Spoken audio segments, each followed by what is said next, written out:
It's fun to make something that didn't exist before and make it become alive. Makeup, the most magical of the motion picture arts. From the early days of simple illusion to the new technology using better materials, and now the latest trickery, special effects taking on a life of their own. Steve Fox looks at the new illusions in a report, Movie Magic. Of the movie makeup specialists. And later in the broadcast, it is rare for makeup artists to win Oscars for their work in the movies. It's happened only twice in 53 years, both special awards. But next Monday, when the Academy Awards are given, there will be an Oscar for makeup, a new regular category. And tonight, with a report on the remarkable new illusions created in the world of makeup, here is Steve Fox. Steve.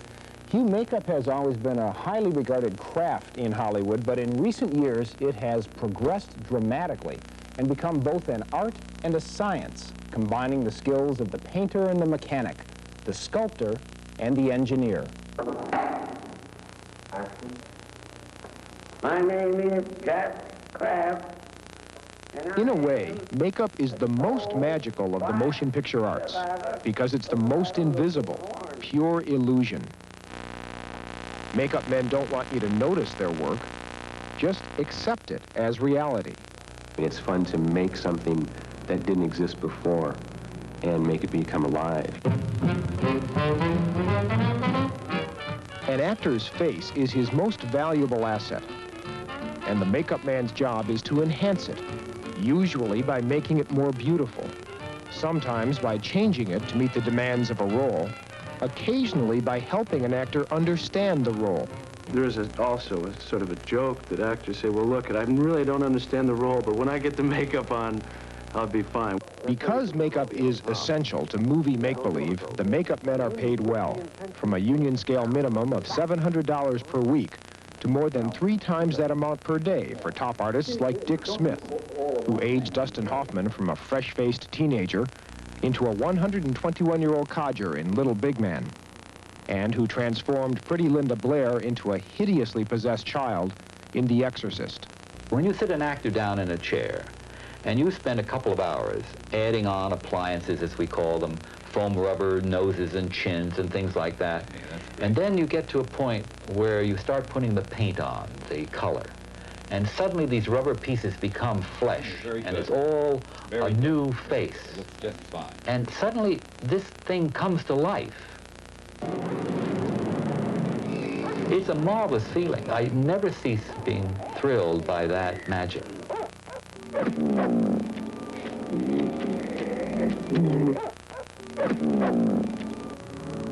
Makeup has changed a lot over the years, and this is a story about the latest wrinkle, makeup with a life of its own. A logical development in a way, because makeup has always helped actors bring life to their roles, especially in monster movies. In the early days, silent screen star Lon Chaney Sr. often suffered for the sake of illusion. Using techniques he learned in vaudeville, Chaney improvised many unique but painful makeup characterizations. Lon Chaney Sr., if you look at his Quasimodo makeup, he tortured himself. He put an 80-pound hump on his back and would put wires inside his mouth to distend it and glass things in his eye. Horrendously painful, terrible things. The result of Chaney's pursuit of screen realism was a gallery of unusual creatures, including the Phantom of the Opera.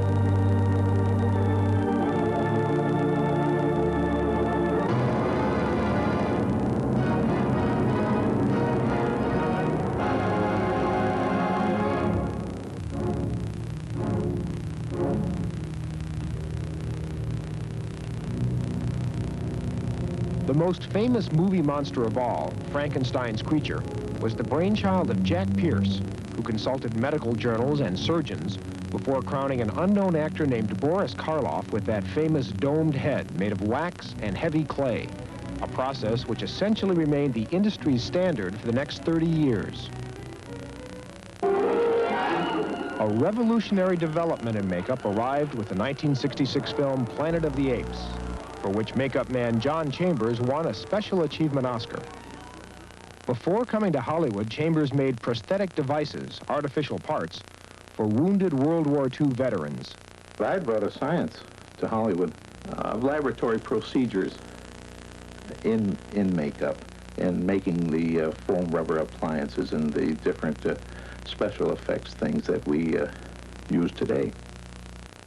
Chambers replaced the heavy clay of the past with new lightweight latex masks, which were much more comfortable and allowed considerable freedom of expression.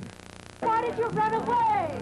Security police. I'm in charge of this man. No longer, madam. He is now in the custody of the Ministry of Science.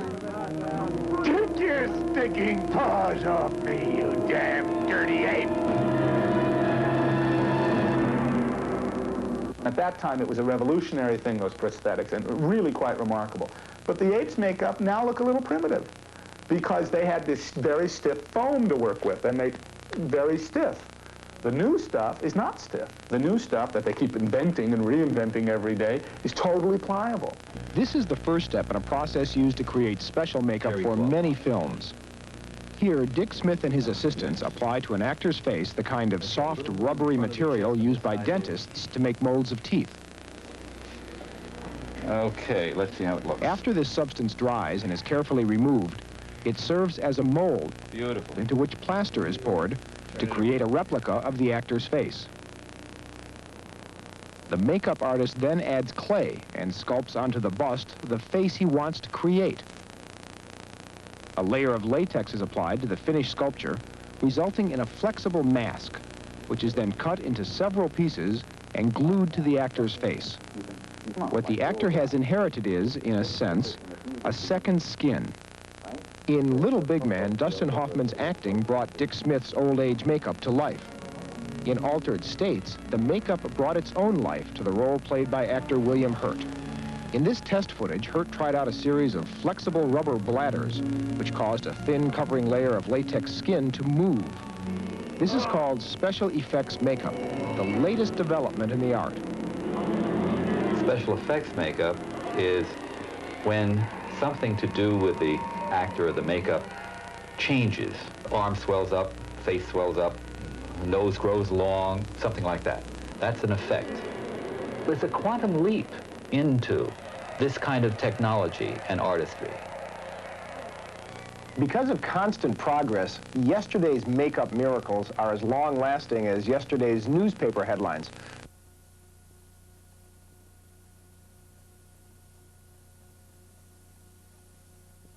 A transformation accomplished through makeup and a series of camera tricks. Now, the way they did it was this. Every time Henry Hull walked behind a pillar, they stopped the camera, and a makeup man rushed out and changed his appearance slightly. Then the camera rolled again, and Hull walked out from behind the pillar looking more like a werewolf every time. Simple, but effective, at least back then. Today, half a century later, audiences are more sophisticated, which basically means that they're more demanding. Every script I've seen in recent years, whether it's a big production or a low-budget one, has built into it something new, some new crazy thing that they want to see on camera. And we have to figure out how to do it.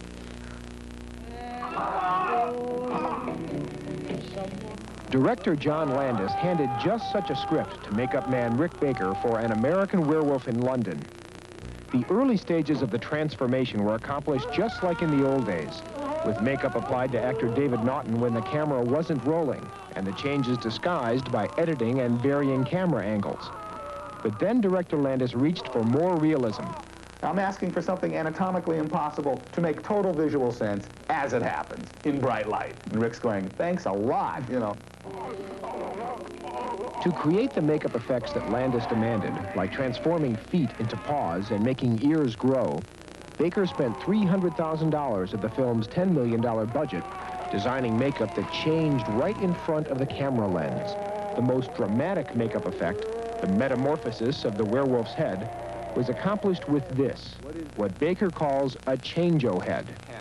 Sculpted from a life mask of the actor and operated with a number of levers and pneumatic devices, this change-o head, when shot in close-up, replaced the actor, and the makeup itself became the star. The biggest pressure is just to hope that it works. Like I said, you have a prototype thing that you really haven't had a lot of time to work out the bugs with, and you've got hundreds of thousands of dollars standing there looking at you saying, is this going to work? And it did work. Baker's makeup brought his werewolf puppet to life, and this year won him an Academy Award nomination. Well, is it makeup? It is makeup, but it's makeup advanced to a new state.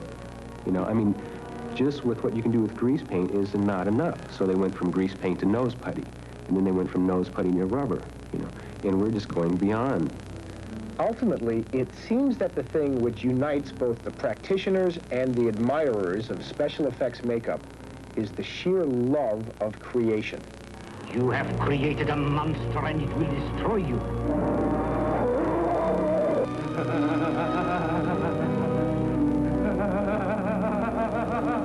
Do you ever have nightmares about the things you make? No. They're my friends. Do you have any idea why you like them? No, I don't. I really don't have a good reason why I like it. I mean, it's like I've seen them develop from a hunk of clay into something like this, so I love it.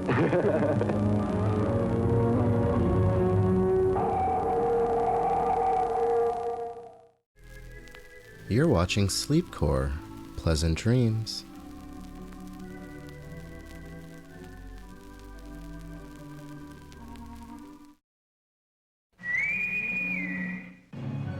Attention Trek fans, Tim Russ, Max Grodenchik, and Joshua Cox are coming to Atlanta the weekend of March 19th through the 21st for a sci-fi convention at the Holiday Inn Marietta. Our guests will sign autographs and answer questions each day. Enjoy panels, a costume contest, charity auctions, collectibles for sale, and much more. Admission is only $20 per day. Doors open 7 p.m. Friday, 9 a.m. Saturday and Sunday. For more information, call 1-800-479-TREK.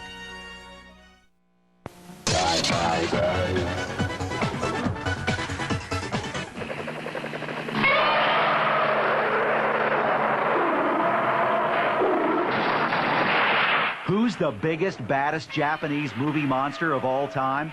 That honor would have to go to the roaring reptile, Godzilla. And about 900 devoted American fans recently paid their respects to the legendary lizard at G-Con 97 in New York City.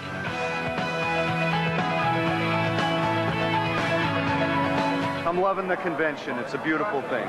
Big fan, number one. 4 hours of pain here. Number one, Godzilla rules, man. The first movie made its American debut back in 1956. Since then, Godzilla has become an enduring icon for generations of fans, many of whom were on hand at G-Con 97. When I was young, everything I did had Godzilla in it. Like, we had to draw Christmas cards in school, I would draw Godzilla on it. The dealer room was packed with people willing to shell out big bucks for that prized piece of memorabilia. Everyone grew up with this stuff, and it's that nostalgia thing that everybody's so into these days. This is the recent dynasty of Godzilla pedigree vinyl toys, and they're selling for about 10 times what they were about a year ago. I'm a huge Godzilla fan. It's like a big collector and everything Godzilla. I bought $20,000 and more worth of merchandise. Convention organizer John Roberto. Well, the main point of the convention is to bring fans together who like Japanese science fiction and give them a chance to meet. And of course, our special guests from Japan, the two men who played Godzilla, which is the main draw for this type of convention. Let's have a nice New York welcome to the men who played Godzilla. G-Con's special guests were none other than Haruo Nakajima and Kenpachiro Satsuma, the actual guys who slithered into the often cumbersome Godzilla costume. My name is Kenpachiro Satsuma. The current Godzilla suit, the one for Godzilla vs. Destroyer, weighed 286 pounds. About 5 people helped me put on the suit. They are called Godzilla Gakari, the people in charge of Godzilla. Hello, everybody. Mr. Nakajima is the original man in the Godzilla suit, having played the role in the first 12 films. We had to work hard in each scene. We would read the script and then, along with the director, decide how best to choreograph each scene. We couldn't afford to goof off. Transforming oneself from ordinary human to giant monster is no easy feat. The first thing is how to become Godzilla completely. I convince myself that I'm Godzilla. I'm Godzilla. Then I'd become Godzilla and get inside the suit. Otherwise, I could not do it. I just tell myself, I'm Godzilla. Then I get inside. This way I can play him quite well. Alas, Godzilla met his maker in the last Japanese film, Godzilla vs. Destroyer. But fans can look forward to seeing a new computerized version of the beloved behemoth in Hollywood's big-budget version of Godzilla, due to hit theaters next May. I saw Godzilla 1954, which is actually 56 with Raymond Buck. I've seen that movie about 5,000 times since I was 6 years old. So it's like, you know, this has been an influence in my life since I was a child, and I can't shake it.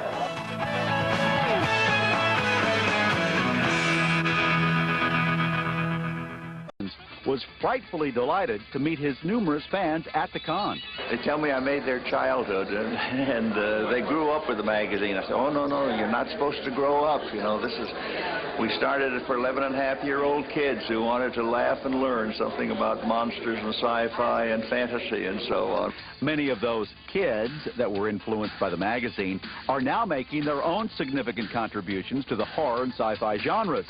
And some, like director John Landis, turned up the con to pay their respects to Ackerman and their favorite childhood reading material. Famous Monsters was an interesting magazine, especially for a young kid, because it didn't just have articles on actors. It had articles on makeup men, directors, producers, Ray Harryhausen, you know, animators, and so it was more about the actual filmmaking than most magazines. The guys and ghouls who turned out for this convention were definitely into the subject matter. Some perhaps a little too much. Trust me, this guy has tattoos on parts of his body you don't need to see. And the many celebrities connected with the world of fantasy seem to enjoy meeting their fans. It's a lot of fun. It's pleasant. I like people. I might even get to like you. Well, maybe Al Lewis isn't the best example. It's special because we're all crazy, and we collect together because the world doesn't care about the things we care about, and if the rest of the world doesn't care, to hell with them. Well, you would expect to see famous folks like Ray Bradbury or Ray Harryhausen at this convention. There were also some surprises among the crowd. Boris Karloff was my favorite actor when I was a kid. I loved the genre, mystery and horror and science fiction, as a lot of kids do. And when I was first started high school, I produced for a short time a horror magazine called Shudder Magazine for the neighborhood kids. And so that was actually my first magazine. For many, the highlight of the convention was the famous Monsters of Filmland Museum, which displayed perhaps the greatest collection of fantasy film props and memorabilia ever seen under one roof. Collector Bill Malone showed off some original artifacts from the set of the sci-fi classic Forbidden Planet. And this is part of the Krell lab as well, which is the, what they call a Krell power panel. And then this is like stuff from the spaceship. I think it's interesting here. Let me show you the back of this.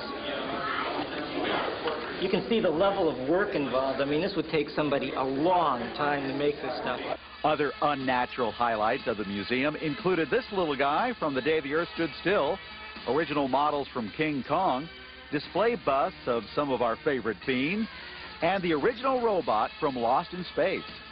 The son of famous Monsters of Filmland convention proved to be a huge hit with fans from as far away as Japan, as well as the celebrities who showed up to do some meeting and greeting. Now let's hope that the son of famous Monsters of Filmland convention isn't far behind. You're watching Sleepcore, media for insomnia.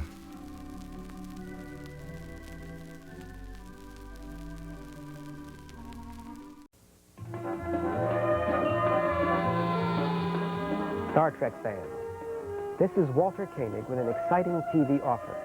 It's the Star Trek Collection, 3 original soundtrack albums from the Star Trek and Star Trek The Next Generation television series. The first album is the original soundtrack from 2 of the most popular episodes of Star Trek, Amok Time and Doomsday Machine. It features 25 musical themes, plus the famous opening and closing theme. The second album contains 68 original TV series sound effects, plus an exclusive 6-minute Enterprise bridge sequence. It makes me homesick just to hear it. The third album is from the Best of Both Worlds, a TV movie which includes the Next Generation opening theme. Star Trek fans have been asking for this collection for over 25 years. And finally, the wait is over. The Star Trek Collection, available now on 3 cassettes for only $19.95 and 3 compact discs for just $29.95. This is a limited TV offer. I'm Walter Koenig. Listen long and prosper. To order by credit card, call 1-800-652-4242 or send $19.95 for 3 cassettes or $29.95 for 3 CDs, plus $4 shipping and handling to Star Trek Collection, 8400-S Sunset Boulevard, Los Angeles, California, 90069. Order now. Call 1-800-652-4242.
can see that Gamera has formidable destructive power.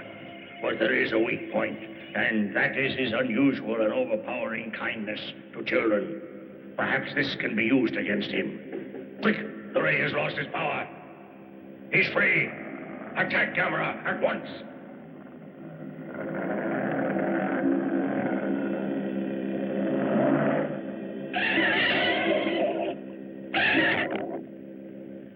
Please, sir, you must believe us. It's true. Gamera's the one who saved us. Here, this will prove it. The picture I took. Jim, what's wrong? The camera needed more light out there. I forgot all about it. It spoiled the film. Jim, is this the proof you offer? You boys have had a lot of fun making up this story. Now, isn't that the truth, huh? Mr. Shinoda!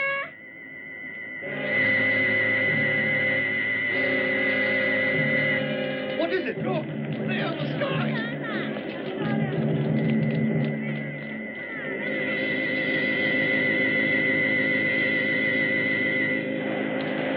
Hey, look there!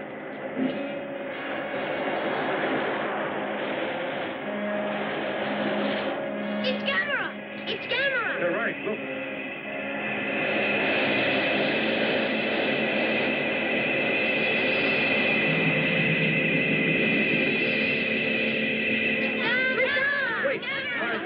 Bring them back.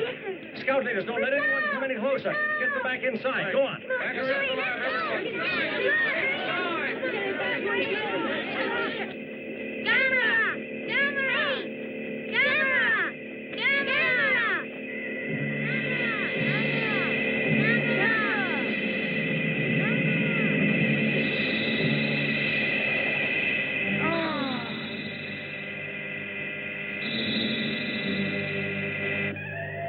Phase wave control device. Hurry.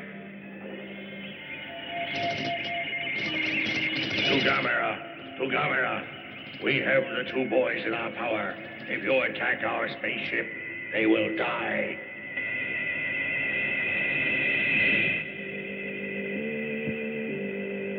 Where are they? Can you see them? Here they are.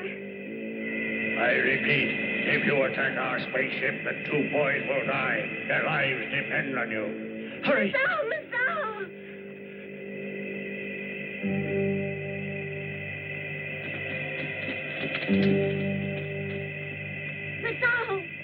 Masao!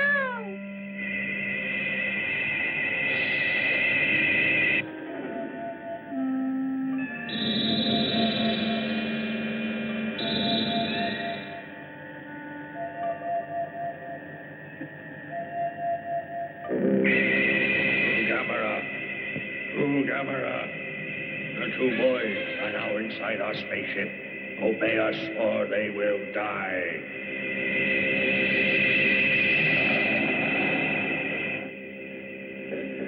Masao! Masao! It's too dangerous. Get to the laboratory. Hurry. Run! Masao! Masao! Gamera, land. If you don't, we'll kill them. Land, Gamera!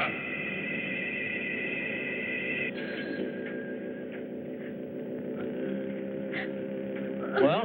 Mariko! All evacuated, sir. Good. Mariko, where's Masao? Are you all right?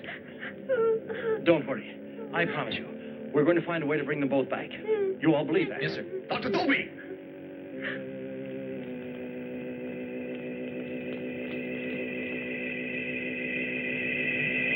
It's coming!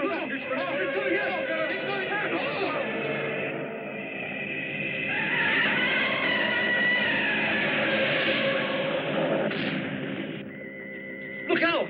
The spaceship! Dr. Dopey, the boys are inside that thing. They'll be killed. Please, you've got to rescue them.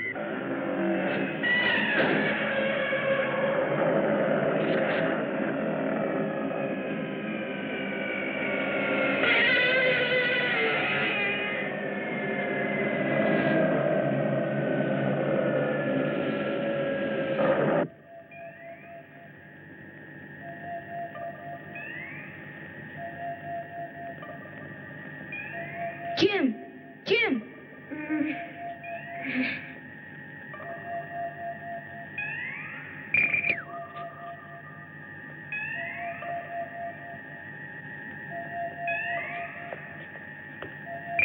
Go, go!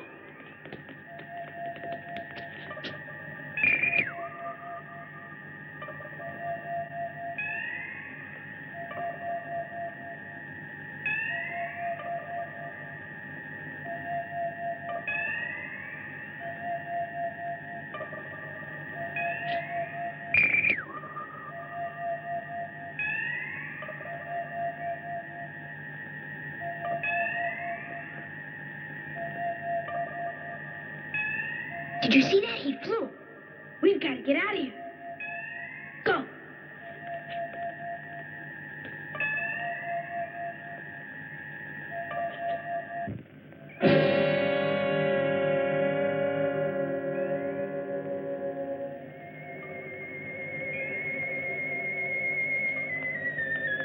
You're an Earthman, a prisoner like us, aren't you? Let's all escape together.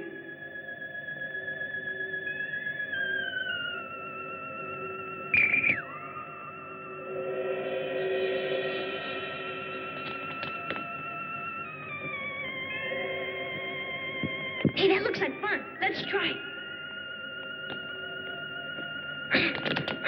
Oh. It doesn't work. That's because we're kids. Why do you suppose they save the good things just for the grown-ups? I don't know. Go on.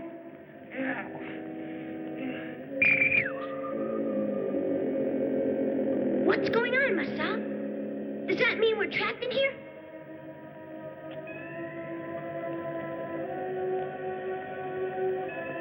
It's an automatic door. We can get out.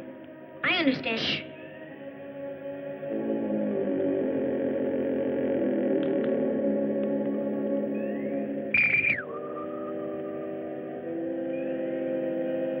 What did I tell you? We'll attack Gamera now. The target is in sight. Prepare the brain control device for firing. Activate the radar screen.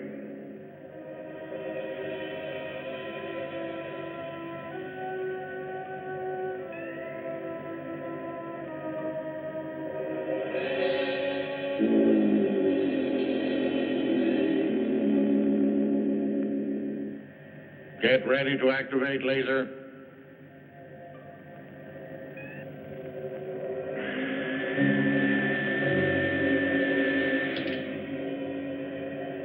Laser ray standing by. Go.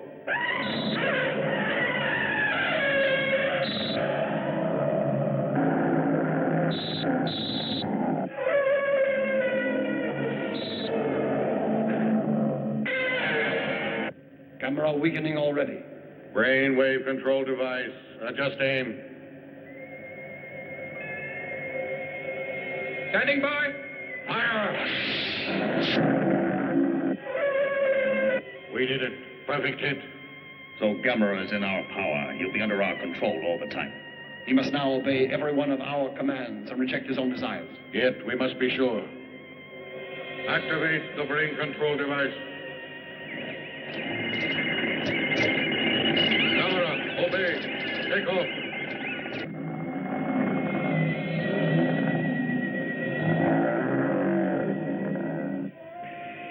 Gamera, take off. Fly, fly.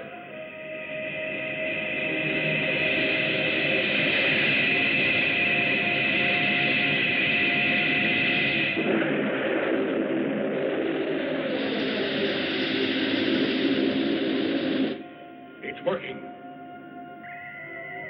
Gamera, fly around the spaceship. Obey.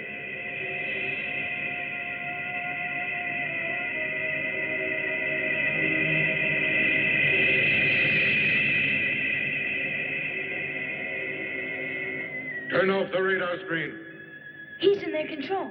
Gamera will do only as they say. I wonder who these people are and why they're here. We must do something to find out.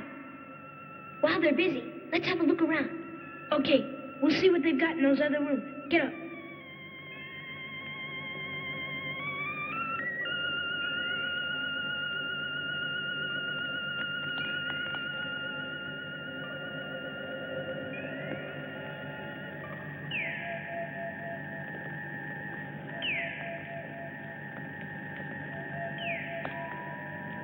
Well, there's nothing in this one at all.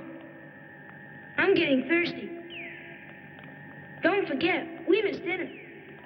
I'm so hungry I could eat a cow. A glass of orange juice would do.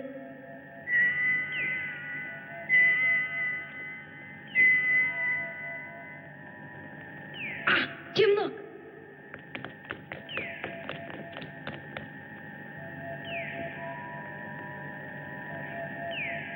It looks like juice, but I don't know.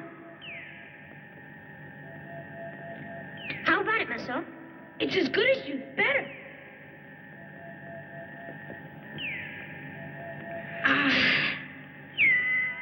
A mistake. You know, I mentioned juice, and out came exactly what I wanted. Some sandwiches would have tasted.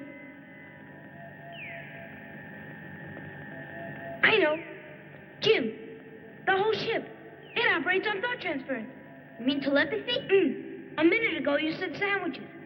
Well, when you did, you also thought of it. And then the automatic controls made it real. Let's see if it works. I want something. A parachute to get us out of here. I'd like to have a pistol or a...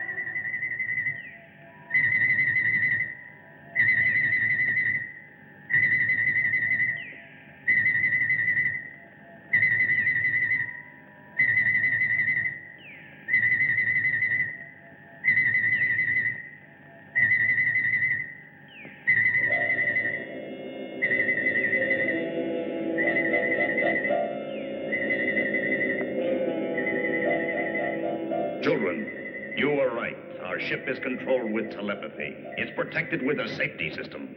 When you have a thought or say anything that is dangerous to the spaceship, it will not be carried out in any way. We need you both to keep Gamera under control if the brain machine fails. You will have the complete freedom of our ship and may move where you wish, as long as you do not try to escape or harm us. Understand? Wait a minute.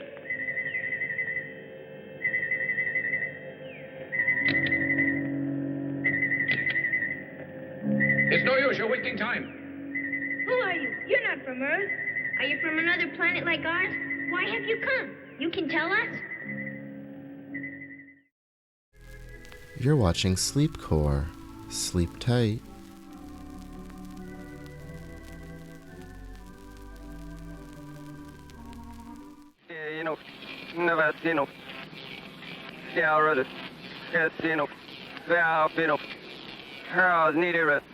What was that?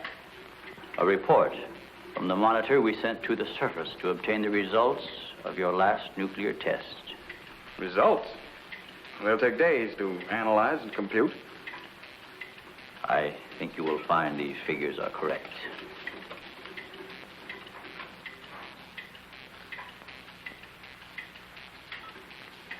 I can't believe it. Where is that man? You don't recognize the area? No. He is in the vicinity where you crashed.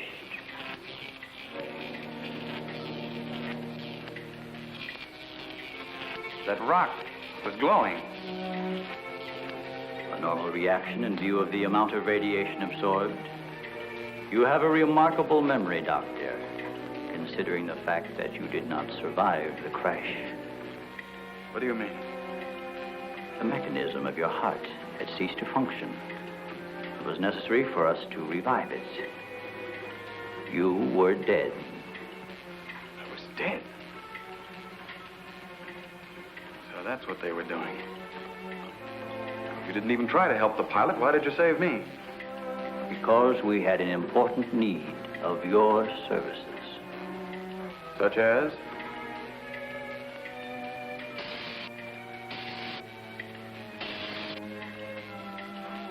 Look this way, Doctor.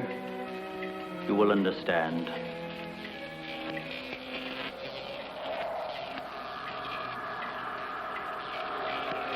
Here, Doctor. You are the first of your world to be looking at our solar system, the Astron. This is our planet, Astron Delta.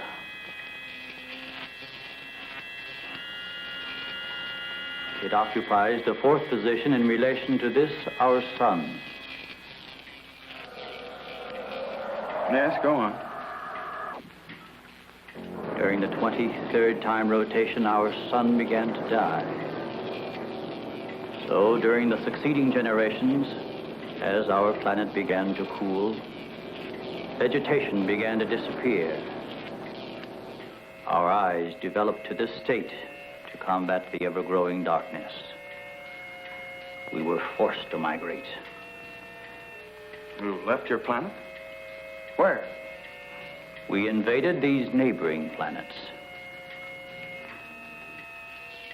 They were nearer to our sun.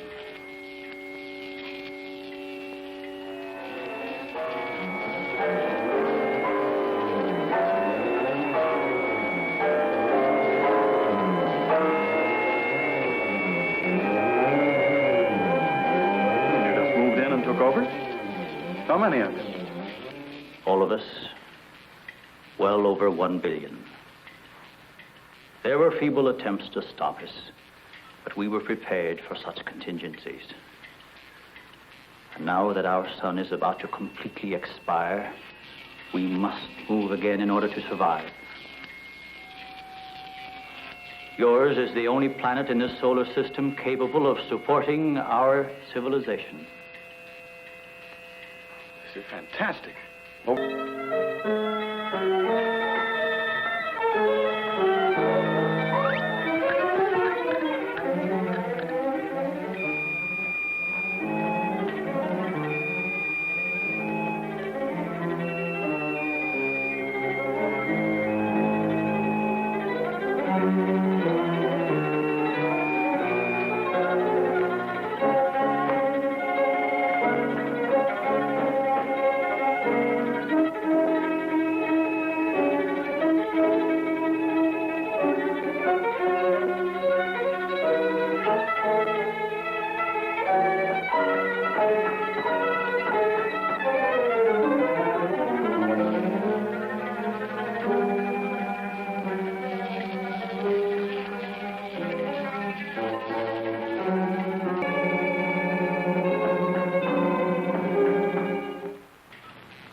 Time comes, we will unleash them.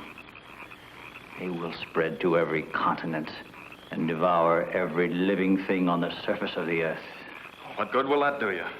How could you expect to survive better than we? We have provided for that.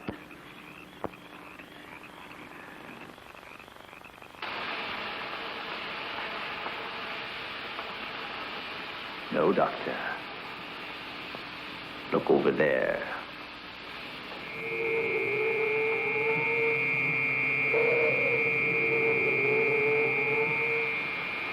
We will use their bodies to fertilize the soil. Vegetation will rise up in abundance. A new era of civilization will begin. Gamma rays? You see, Doctor, we have arranged for everything. What force could possibly be strong enough to harness the... You control your whole operation by electricity. Of course, no generators. That means you're getting your power from somewhere on the surface. It must be passing through here. You have heard enough, Dr. Martin. Step inside.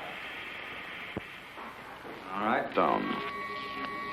What have you seen or heard here? What have you seen or heard here?